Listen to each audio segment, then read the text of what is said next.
யாரு வேண்டாலும் உங்க வாழ்க்கைக்குள்ள வரலாம் போகலாம், உங்க தர்மம் உங்களை விட்டு போய்விடாது. யாரு வேண்டாலும் உங்களை கேவலப்படுத்தலாம், நீங்க செஞ்ச உதவி உங்களை விட்டு போய்விடாது.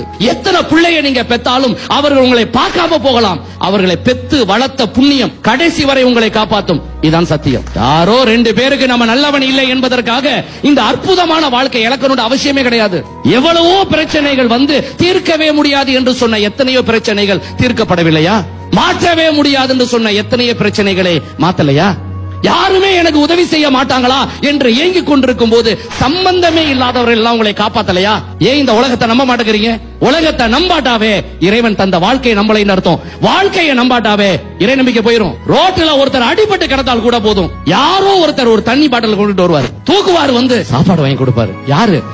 யாரோ வாழ்க்கையில சத்தியமே இல்லையாங்க, என் வாழ்க்கையில நல்லதே இல்லையாங்க, யாரோ 2 துரோகியை சந்திச்சிட்டீங்க, அவ்வளவுதானே. என் நண்பர்களே இல்லை.